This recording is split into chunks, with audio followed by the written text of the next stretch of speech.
March 14, 2012, my son Thomas lost his battle with the disease of addiction. I now belong to a club that no parent should ever belong to.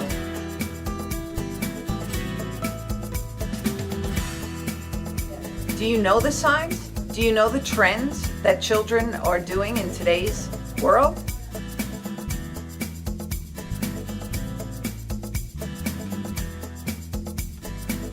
Do you know the signs and symptoms? Do you know the signs and symptoms of drug abuse? I want to empower and educate Long Islanders by bringing a force of professionals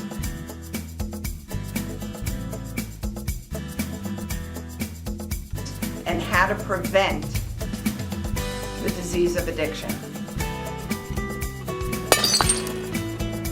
Long Island in Crisis. Good evening and welcome to Long Island in Crisis. This is our second part series with the two wonderful women from 2 weeks ago, Maggie Bloomfield and Susan Dingle. I'm sorry, Susan. This show is dedicated to educating and empowering people regarding substance use disorder. These two women are the finest examples of what recovery can look like. And thank you guys so much for being here because you're such powerful individuals, really. And I'm just going to say this in my outside voice too. Women go very underserved when suffering with substance use disorder.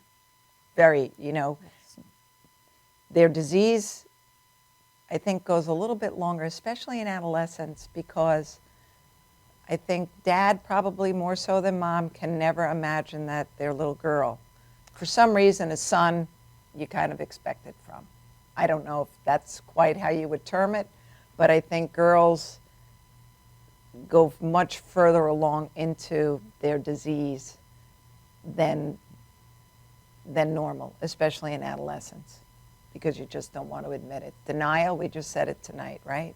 Yeah. Denial is such a powerful part of this disease for the family suffering with it. So let's, we talked about all your background 2 weeks ago, so now I want to get to the really good stuff. We left everybody hanging. I was so fortunate to see your show out in Southampton, and the name of it is Breakout.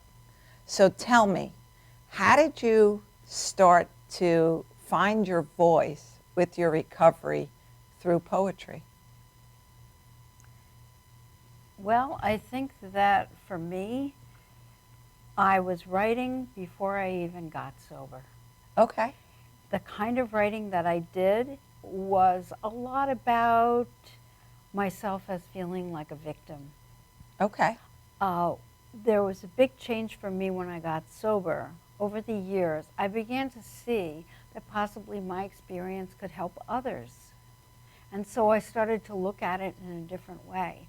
I wanted to see, where was it that I, even when I was still out there using, that I had the inkling that there was something other than that maybe there was something other for me than that way of life that I was just mindlessly pursuing and never thinking about. So interesting. I'm going to ask you the same. Sure. But Jim Cusick, who founded and just passed just a few months ago, 67 years in recovery. He founded Veritas Villa, and he wrote the book, Trouble is the Gift. And when you just shared that with me, that's what it goes to in my heart, is that I feel sometimes that, I certainly feel that my son and I were chosen by my higher power, who I call God, because his journey changed so many people, and it changed me into doing something else. So we never get to choose our path, really, or our end date, I'll say. So when you're afflicted with something, there are people that go on to do great things. And I think that you've gone on to do a great thing with your words and with changing and helping and empowering people in early recovery, in relapse recovery, when they're still to give them a way out, to be the flashlight, to show them the path.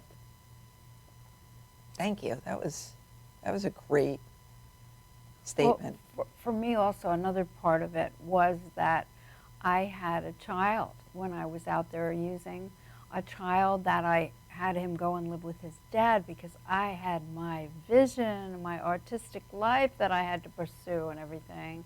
So part of my motivation was to really make an amends somehow for that, that if my experience could somehow be turned to good, I just couldn't stop writing. For years and years and years, I was working on this, my part of this piece, and I could never sort of let it go, because I knew that in the course of my drinking and use of other substances, the path I had taken really took a child away from his mother, and a mother away from her child. So that was very serious to me. Oh my gosh, so serious. Yeah. But how many people can you change right now, even just talking about it on this show, young moms that can really see? Wow. Well, when we go into jails and we talk about our experience in jails, I've always found like the women in jail really get it. Yeah. What it's like to be that mom who's just not there. Yeah. There's all types of jails too. You can be home and be in jail. That's right. Indeed. You're in jail in your own mind sometimes. I've been very blessed and fortunate to be sober for most of my adult life. I got sober when I was 30 years old. And the way writing evolved for me was originally I was in the performance arts and went from acting and singing to writing song lyrics for Sesame Street. And those were incredible gifts of recovery. By the way, I love Sesame Oh, yeah, me Street too. till to this day. Yeah, funniest show on TV. Funniest show on TV. Without a doubt. When I moved out to the East End of Long Island, I became a substance abuse counselor and evolved into it's been 25 years of... Well, you both are CASACs, CASACs. certified alcohol and drugs. Yes. And CSWs, certified social workers, and Susan has an MA in writing, and I have an MFA from Stony Brook, Southampton. But that kind of evolved later, that kind of writing. It evolved partly out of meeting Susan, because I was very engaged with my work as a treatment provider for many years and hadn't really written a whole lot. I became involved in writing poetry. And as I wrote, I realized that the voice that I wanted to share had to do with therapy, with recovery, with the therapeutic uses of writing, and combining the creativity with the therapeutic part of it. And so my poetry just started to happen that way. And when we started working together, she had been working on her one-woman show for decades, and I began my own. And that had a lot to do with what my active alcoholism did to my moral fiber, my moral system. I believe this is a disease that attacks the moral system.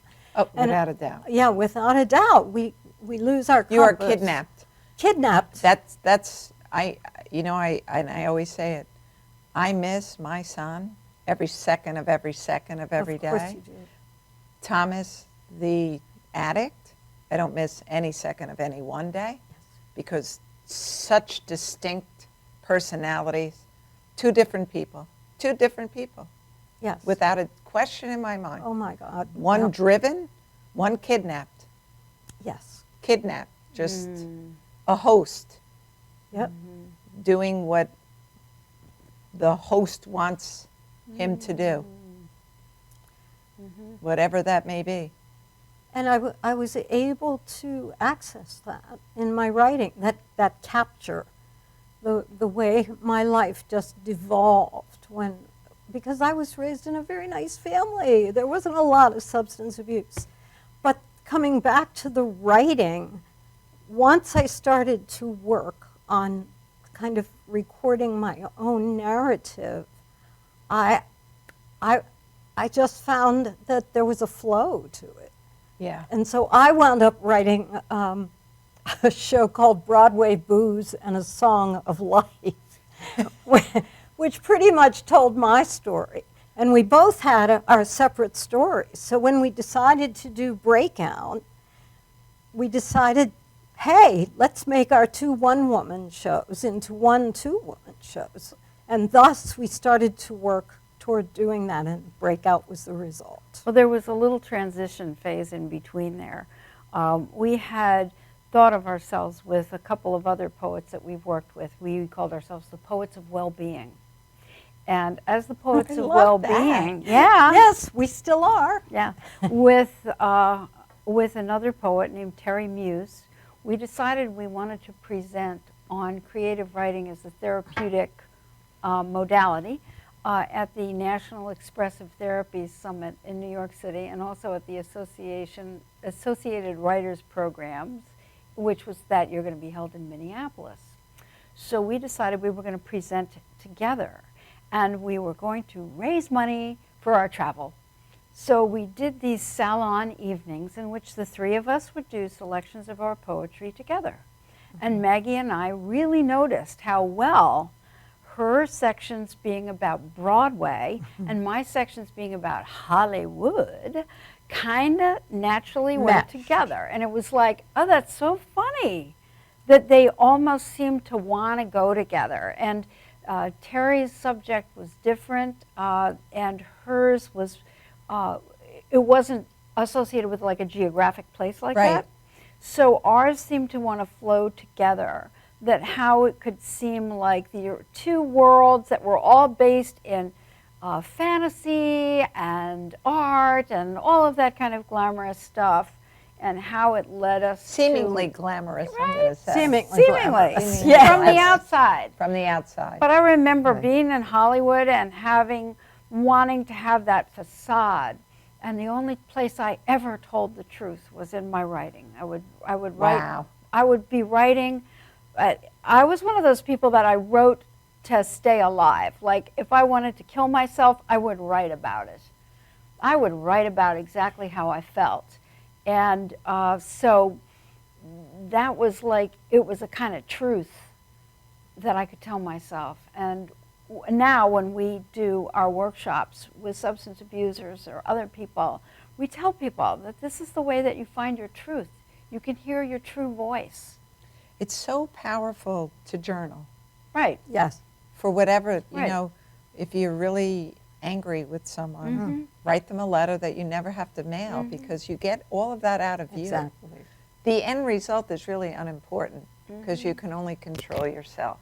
So when you get that information out, and you know, dealing with parents that are dealing with either their child struggling with substance use and or having lost them, that I find it a powerful way to teach people how to bring your mind someplace else. So if I wake up and I can write about 3 really great experiences that I had with my child, Yes. that at the end of the month I'll have 90 great experiences that I could read back on, right?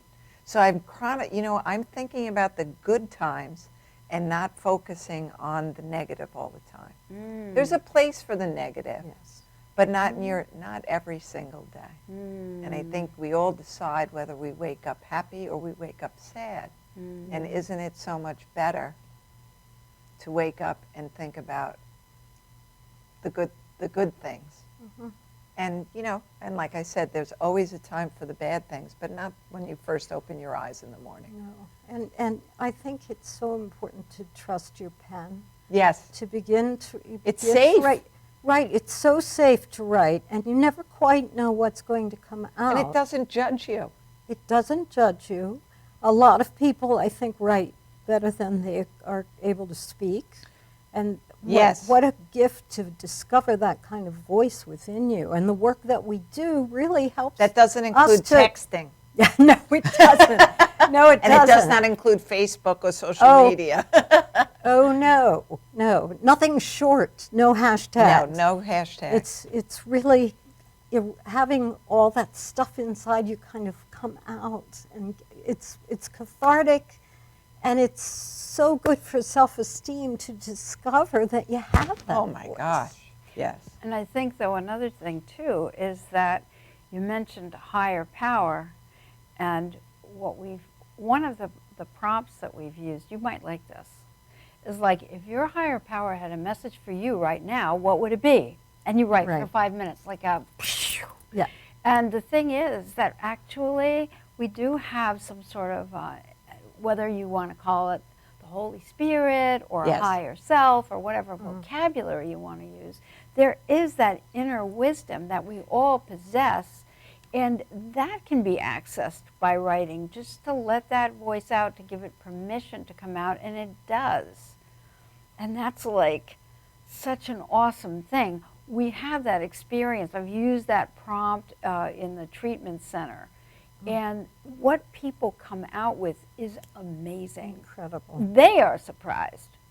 They are surprised. I think that it would also give them the opportunity to get rid of all the negative things that they think about themselves. Right.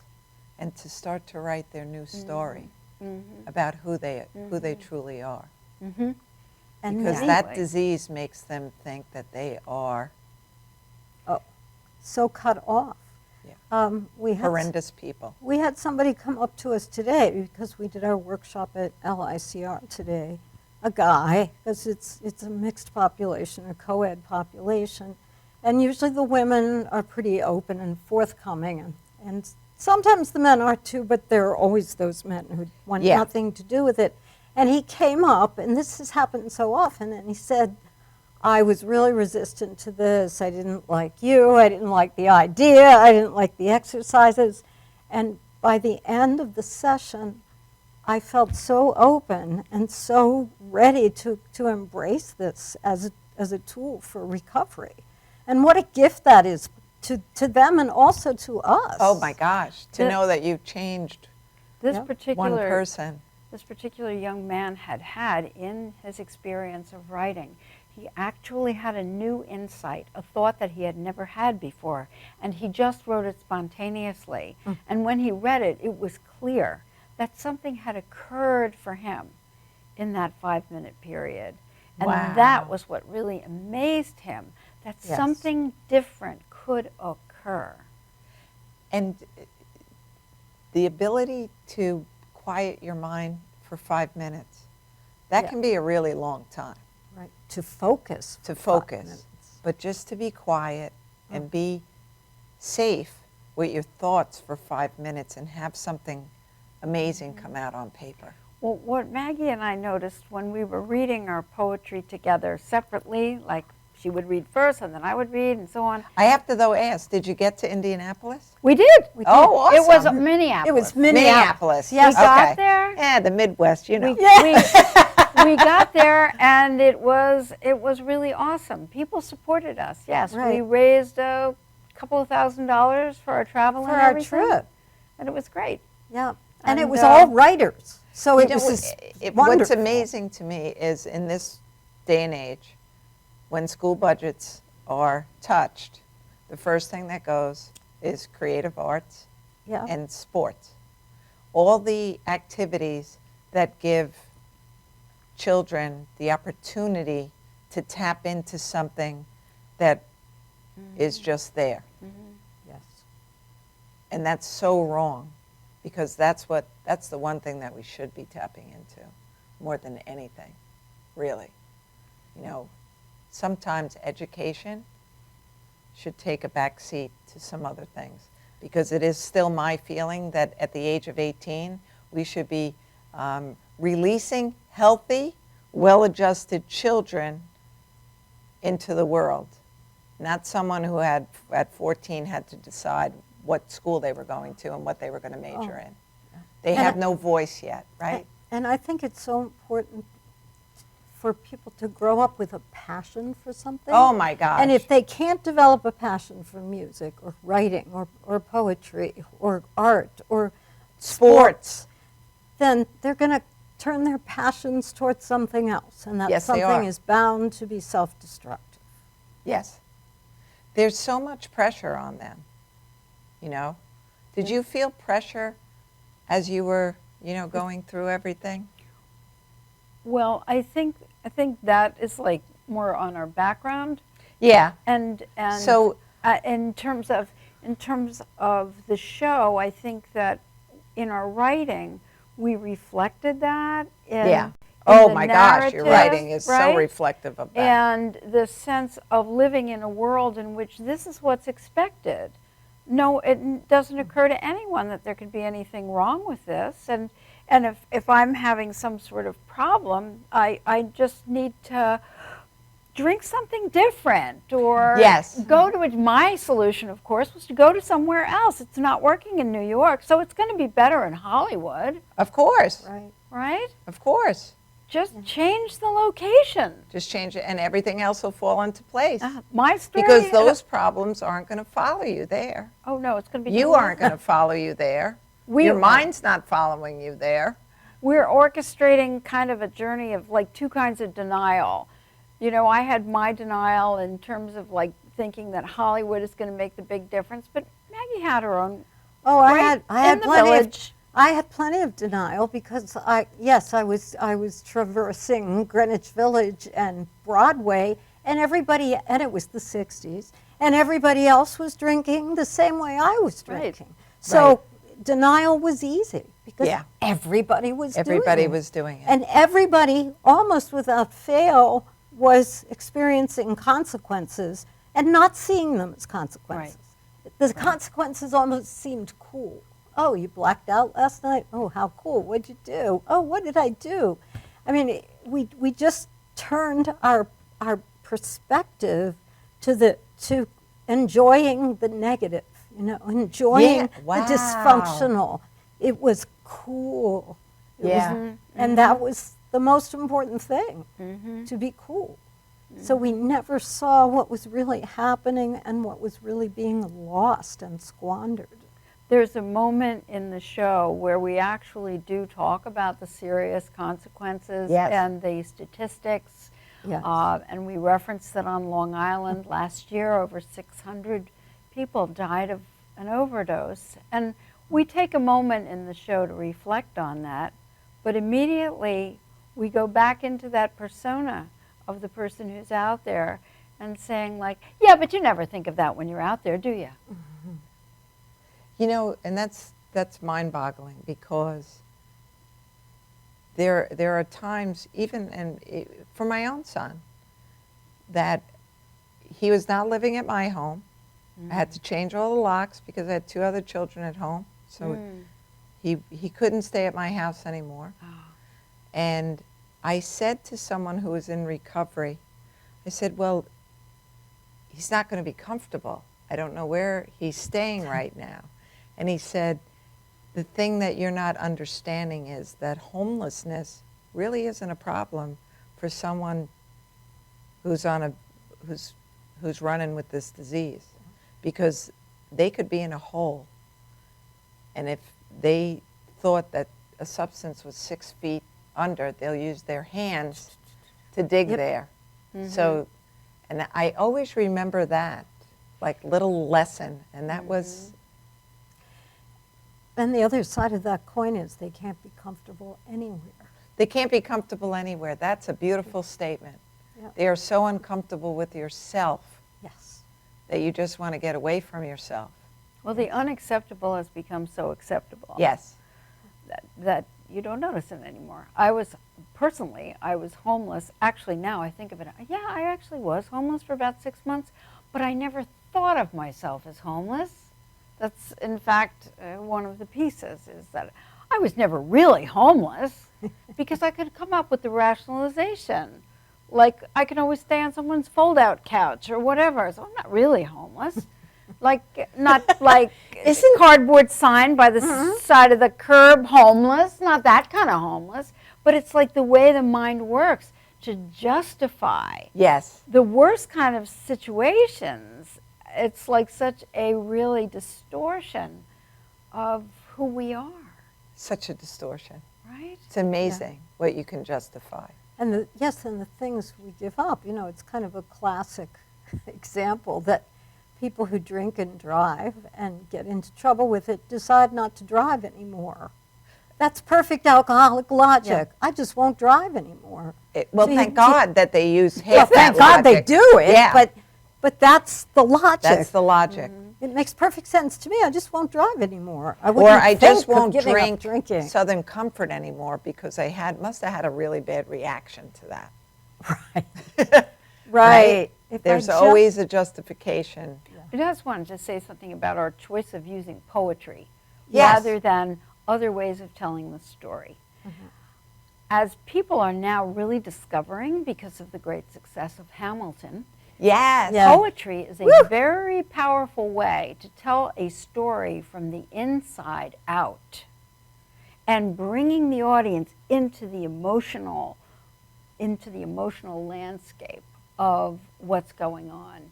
So we felt that for all those family members out there who don't understand, how can anybody let that happen to themselves? Yeah. We want you to feel like, here's how it felt like to be on the inside of that And your words are experience. so powerful. You see? Yes. And so that a family member, although this behavior is totally insane and not to be tolerated or condoned, you can kind of understand, oh, that's what they were telling themselves when they were doing that. Wow. So poetry, I think, is uniquely suited to that. And of course, our poetry is such that we've had people come up and say, like, I don't really like poetry, but I like your poetry. So Yes. I don't know what happens all that the means. time. I don't know what that means. Because but okay. I think the perception of, say my generation, or is, it could be, you go back to your school days where it wasn't fun.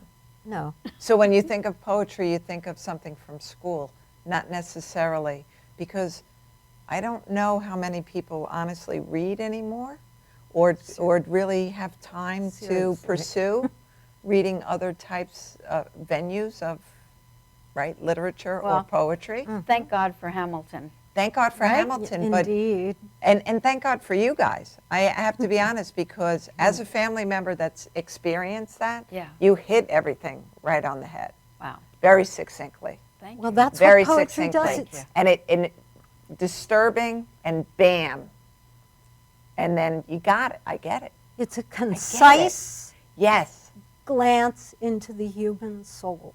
It's so concise. It's like a little pearl Yeah. that comes right out of your spirit. and looking at you guys sometimes to think that that's what you were doing Yeah, I know. is freaking amazing. The world's most innocent faces, right? Yes, but I think that's what I think that everyone that suffers with substance use disorder has that same face. Yes. And I think that with the generation that we have right now really struggling with heroin and opiates in that young, up to 28 years old, that Yeah. parents struggle, because when you look at that child, you still see that baby. Because they're babies. But you really see that baby, and you want to so believe everything that comes out of their mouth. But the host does a really good job of disguising everything else that's behind it. Well, I think that one of the things that we both noticed in sharing our stories was that that hope entered our lives in different ways, and that there was a moment, even in the darkest moments of the act of disease, where we each experienced something like a glimmer of hope. Yes. Yeah. And there's always hope. Yes, and I talk about it as like crossing a threshold. It was like everything was so terrible, so tragic. And I was never a suicidal person. I was never a depressed person. But at the end of my drinking, I felt like suicide was the only option because I didn't know how to live. And it was discovered that crossing that threshold, being struck by hope and other people who had recovered, just gave me an idea and a guideline for getting my life back together. And it was kind of like, I'll put the drink down just to find out if I can possibly live that way. It was more for me like I want to change my life than that I wanted to even stop drinking. But the drink was sort of the price I had to pay for learning how to live. I think for both of us, that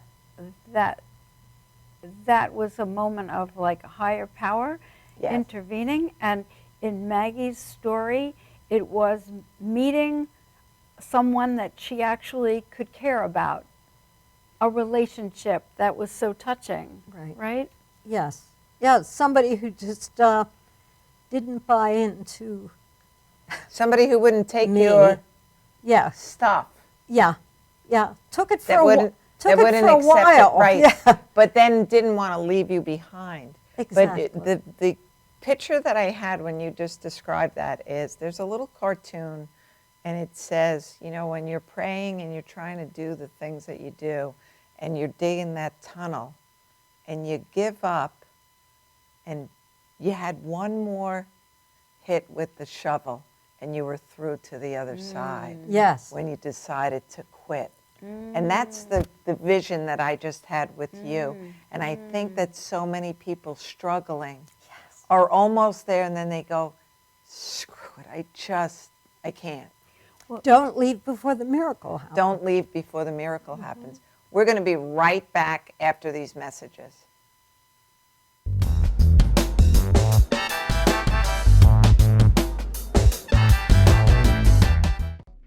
Welcome to Formula Auto Wash, where every day is a great day for a car wash. Open 7 days a week from 8 a.m. to 5:30 p.m. Sundays 8 a.m. till 4 p.m. Detailing packages for every budget, starting out at $29.99. 100% hand wash and detail centre. Hogshair and microfiber brushes and mitts. Proudly using Ecolab Blue Coral soaps and waxes. Formula Auto Wash has served the community for over 30 years. Senior discounts all day, every day. Ladies' Day Wednesday, $3 off any wash. Early bird discount Monday through Thursday till 9:30 a.m.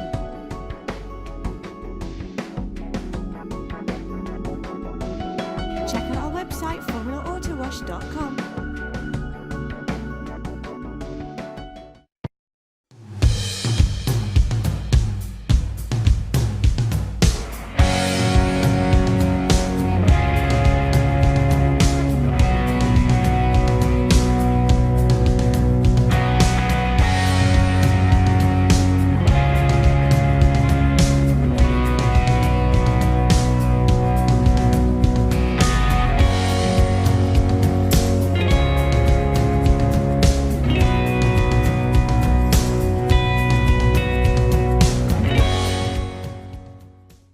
For professional motorcycle transport and towing, think Kickstart Fabrications Motorcycle Towing. Proudly serving all of Long Island, we feature expert handling and 24/7 service. So send a limo for your toy with Kickstart Fabrications Motorcycle Towing. Galaxy Luxury Coach is a full-service limousine and party bus company. Family-owned and operated, we are an industry leader with over 25 years of experience in providing best-in-class luxury transportation for your special event. Whether it's your precious wedding day, an all-day wine tour out east, your high school prom, that special birthday, or just an amazing night on the town, our professional chauffeurs stand ready to ensure your special event is truly special. Galaxy Luxury Coach has one of the largest and modern party bus fleets in the New York area. Our party buses are simply nightclubs on wheels.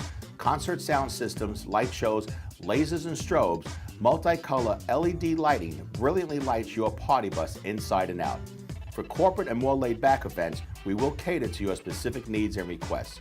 What sets Galaxy aside from all others in the luxury transportation industry is our attention to detail in customizing our services to your special event. At Galaxy, it's all about you and your guests. Galaxy customers return time and time again because they know they can trust Galaxy to help deliver those lifetime memorable moments. Step aboard and let your Galaxy experience begin. Galaxy.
Welcome back to Long Island in Crisis, and you really should have been here during the break, but we're going to reenact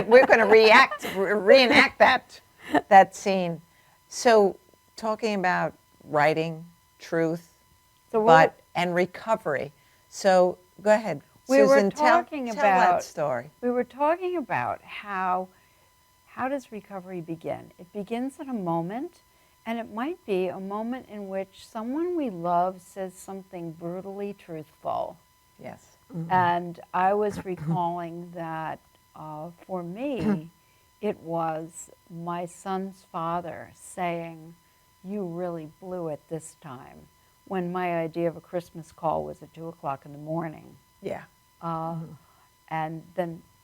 Right, and I said that for me it was kind of like crossing a threshold into hope, but what triggered it, the thing that resonated was all the embarrassing and dramatic things I had done in the past. I could write off as cool somehow, but my significant other at the time, who I cared about, even though you would never have believed it from my actions, called me a destroyer, and somehow that word cut through my brain. I couldn't get away from that word. I didn't want to be a destroyer. I wanted to be a drama queen, but I didn't want to be a destroyer. Why that resonated the way it did, I don't know. I'm certainly grateful that it did, but you just never know what's going to trigger. You never know who the teacher is going to be or when they're going to appear. And so what we were saying is that for those parents or people that are worried about some loved one whose behavior is getting worse and worse by the day, that telling the truth is a good thing. Absolutely is a good thing. And to really tell them how it is. Absolutely is a good thing. And because those words, while they may cause resentment in the person, those words will roll around in the brain. And the person may not change at that exact moment in time. But the seed has been planted. Right, exactly. And it does. It works its way forward, and it grows, and it starts to take over, and then they're going to see. They're going to see the light at some point in time. And it resonates completely differently than you need to stop drinking. Because when people say that to an addict or an alcoholic, you need to stop using, forget it. Yeah. Don't tell me what to do. But just that moment, that ping of truth, whoa, it's like a wake-up call. How their behavior makes you feel. Yes. So coming from a mom or a dad or a brother or a sister or a grandmother, extremely powerful. Yes. Extremely powerful. Change takes place in stages, as we know. Yes. And the stage that Maggie and my characters were in quite a way through the show is in what we call pre-contemplation. Don't even know there's a problem. And then there's that point where it's like, well, maybe I do have a problem. And that's so key when somebody, a loved one, says that one-liner. Yeah, It's like, maybe I do have a problem. right. Right. Because they don't think they have a problem. Everyone else can see it. It's Right. always everyone Everyone else's else. fault. Of course it is. Well, nobody understands me. Right, exactly. Right? I have to. I have to because you made me feel this way. Exactly. Yeah. Yeah, Exactly. exactly. My job, my family, my this, my that. So what Breakout does is really takes the audience through the entire journey of It the really does. denial to the maybe, maybe not, there's a problem, to I got to do something about this, to then facing the consequences of recovery, because it isn't going to be a walk in the park once you decide to No, get it isn't a sober. walk in the park. And no one should think that it Yeah. is. And no one should think that it's going to happen in a half an hour sitcom time Right. or 28 days. Right. Or everybody's journey is everybody's journey. So be patient. Life is a journey. It's a long and hard process. But Yes, it is. But it is never as hard as being stuck in that addiction. Absolutely. Nothing is like it. Yeah. We tried to show how the growth happens, how the growth of the spirit occurs, and of course poetry is the ideal language for that. Yes. And Yes. in my case, I never did regain custody of my son, but what I learned in sobriety was how to show up with unconditional love regardless of circumstances. So that was like that was my spiritual journey, and that's just an ongoing thing. And not everybody who gets sober is going to have everything come back and so on.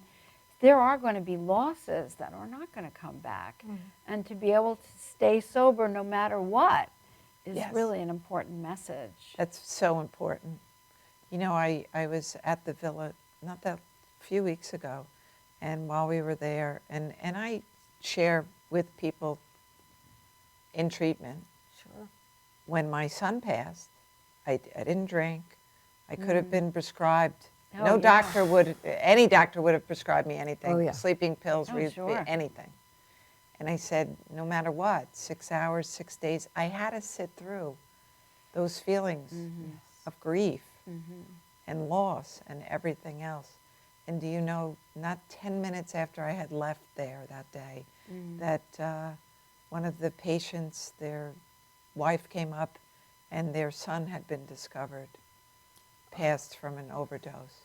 And the only thing that he kept saying was, I know I can get through this without drinking because she did. So, wow. Yes. So you never know why you're someplace either. No. Boy. Yeah. But it doesn't, you know, you have to sit in your own crap.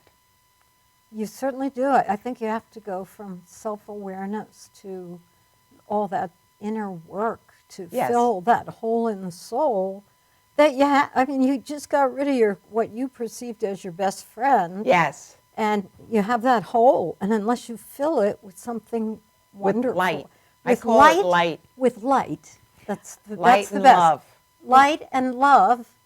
And then you get into a process of self-realization where you start to discover who you are and who your voice Who is. you really are without, And what your without voice the use. And that's Yeah. why we have people write.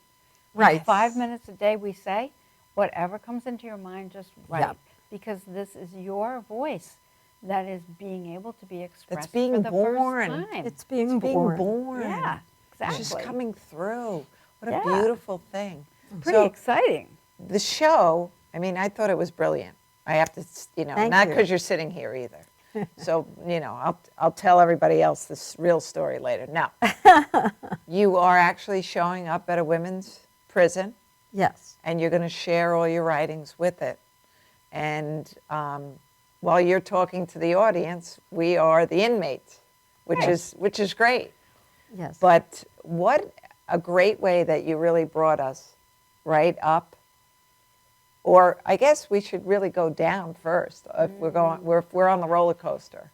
So we're at the down point while you were at the height of your really addiction. Oh, Yes. we chose the prison audience has a very special meaning for both of us because we have had the opportunity to share our recovery just in spoken form at the correctional facility in Riverhead.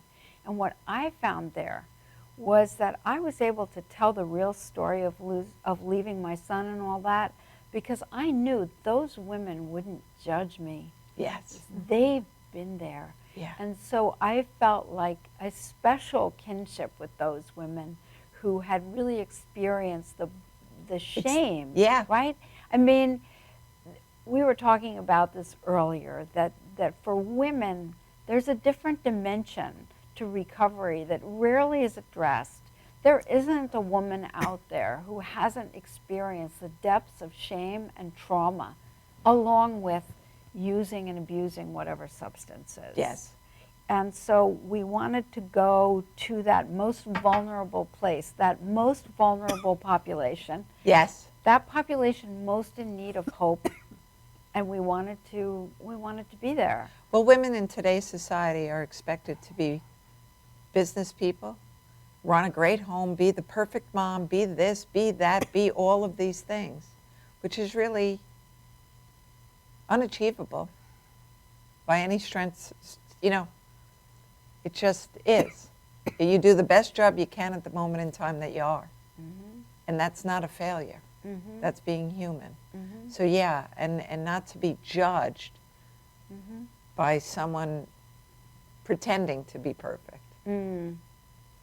Well, that's why in the beginning we sort of are reflecting like, oh, well, we look so together and we've got it all going on. But it's like, yeah, but we so have been where anybody is who winds up at the bottom. Yep, It's the prison of addiction. it's the prison of addiction. Mm-hmm. You're in your own cell. Mm-hmm. Without You're a in your own doubt. prison, yeah, Mhm. without a doubt. And when we first go in, And it is a prison, it's such a prison. and it's solitary confinement. And on a certain level at the beginning of the show, we have to recognize that for ourselves too, because it's not the most comfortable thing in the world always to go into a prison. It's like, oh my God, I'm in a Yeah. prison. And my character at the beginning says, do you think I'm overdressed? Well, I'm absolutely overdressed. But it's part of the compensation for, you know, gosh, I'm going to this weird place. If I sparkle, you know, whatever the rationale is for, or the defense. The defense, I think that's a better way yeah, to put it. It's the the defense. defense. Yeah. Look, I'm in silk. Yes, yes. Another reason for choosing the prison is that as social workers, we're very much aware of the whole, what they call the playground to prison pipeline, the whole way in which the racism of our society compartmentalizes people and so forth. And we feel that that alcoholism and addiction is such a great leveler. Yes. And we want all people to be together in the hope of recovery. And we actually were fortunate to have the assistant sheriff from the Riverhead Jail came to our performance. And we are going to have the opportunity to share some writing with some of the people in the prison. I think, you know, Sheriff DeMarco, who runs out there, I mean, I think everyone that's in prison is there because of a substance use disorder. So Yeah. many. Seems so. So many. So many. Absolutely. So they can so appreciate where you're coming from. We wanted to, you know, I feel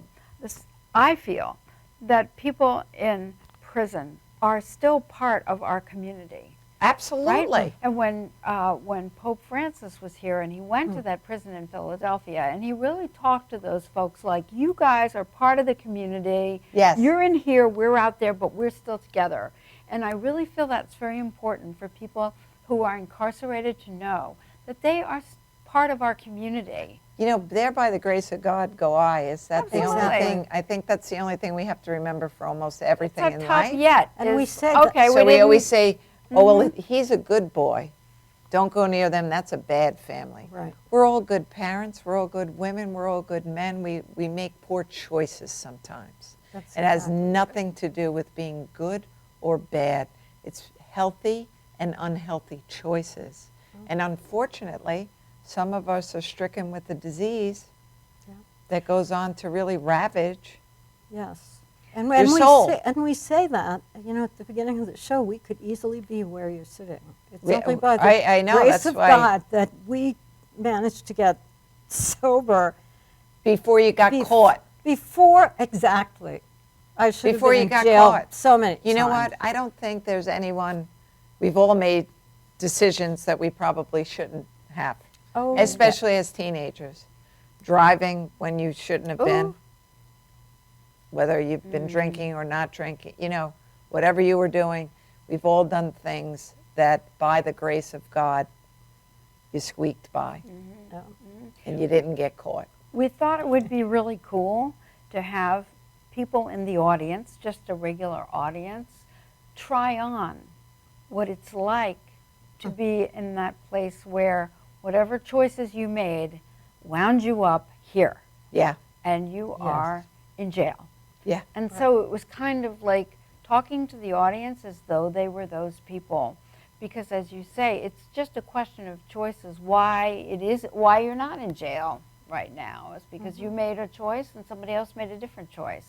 Yep. So Or you didn't get over the fence quite fast enough, but we wanted right? Exactly. You got caught. Yeah. we wanted to include everyone. Yeah, Yeah. And what we want to offer them is a tool for breaking out for of, breaking out of of the, that cycle. yeah. That cycle, because so many of the women in prison are back, and it really is a hamster Well, wheel. you know, so we'll talk about reality. I mean, women especially, their disease goes untreated. And I think that there are, I don't know the statistics. In my heart, I'm going to say 90% have some underlying sexual trauma somewhere along the lines that can really lead them to where they are, some very uncomfortableness So Yes. part of our in message, their soul. part of our message has to do with what you might want to call post-traumatic growth. Yes. Right? Which is that although the trauma itself is horrible, there's nothing positive or good about it, it does make it possible for, in dealing with it, to access resources and resiliency Yes. that people might not have gotten in touch with if it hadn't been for that traumatic experience. So we are fiercely seeing things as always presenting the possibility. There's always of the growth. possibility, you know, it's not if life's going to knock you down. It will. It will. Crap's going to happen to you every day of Oh, your yeah. life, and some of it's really bad. Yeah. But it's how you get back up and how you continue to walk. Exactly so. It can define you as a victim, or it can create a warrior. Mm-hmm. And some of those, a lot of those women are there because of a mandate. A mandate is a gift. It's a gift. It's a gift. It's a an gift. opportunity to change, Yes. to transform, to Yes. change, to make Yes, better it- choices. Yes, it is an opportunity. Yep. You know, right before my son went to his last rehab, he said, well, at least I never got arrested. And I remember saying to him, that wouldn't have been the worst thing that could have happened to you. Right. One woman that I met in jail actually did. We had seen her before in the rehab, and then it was like the next year or something, and I saw her in jail, and she said that that was what she needed in order to get the message of recovery. She needed to go to jail. She couldn't get it in the rehab. You don't know who the Isn't that teacher incredible? is going to be. You never know that. You never know. Because sometimes people get so many opportunities Yeah. with freedom in rehabilitation, right? Mom and dad's just going to show up. Mom and dad's going to send you there again.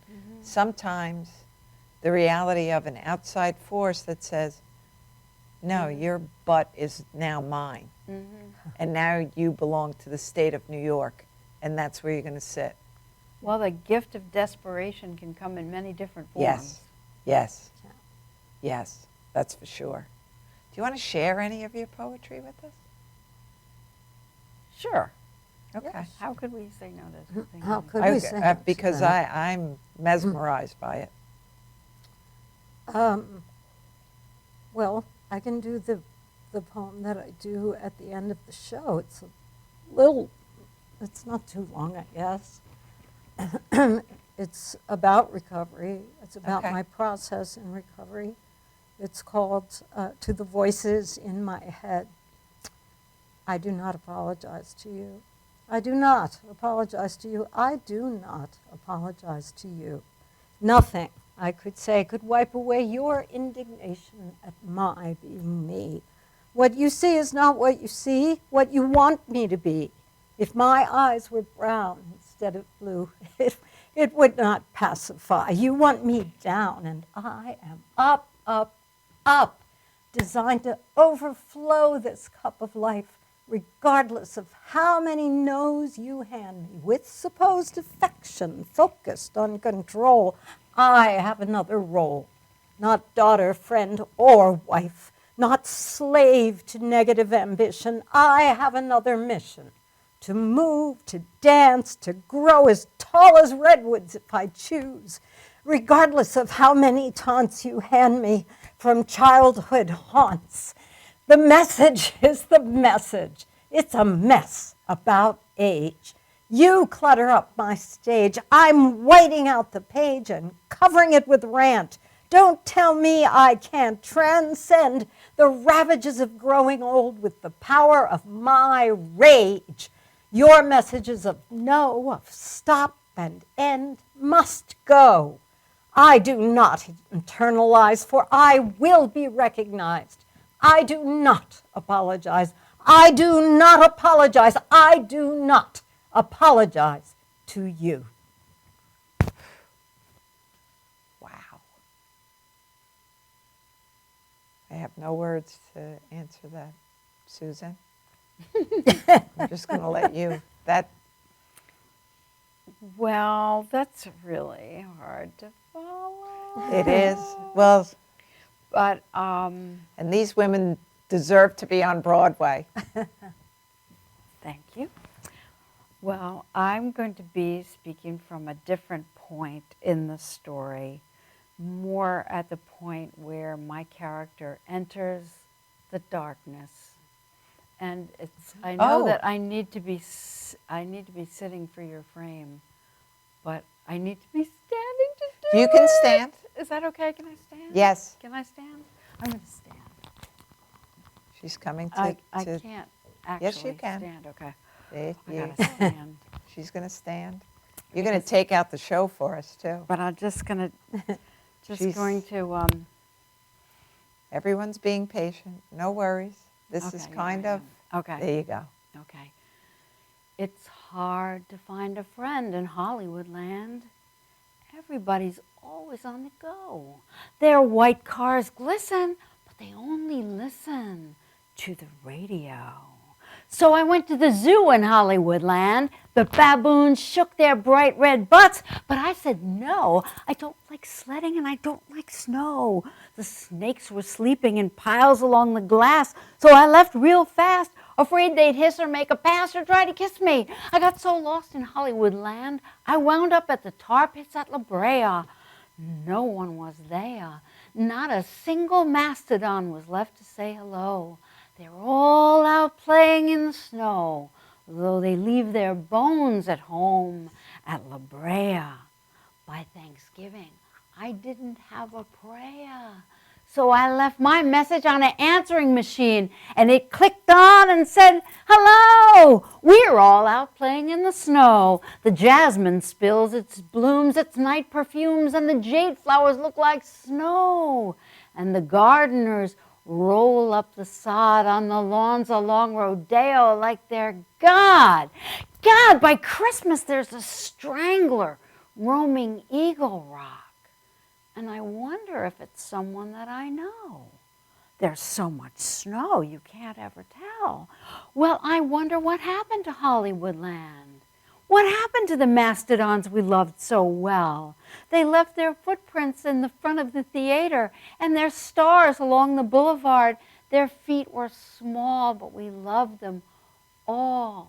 But that all happened about 1 million years ago. A woman like this gets tossed into the pits by the tribe. Oh yes, a woman like this gets tossed into the pits by the tribe. 1 million years later, they dig up a skull in the mud, still talking. And we'll just leave it at that. We're still talking. We're still talking. 1 million We're years still later. talking. Yeah, absolutely. Such powerful words.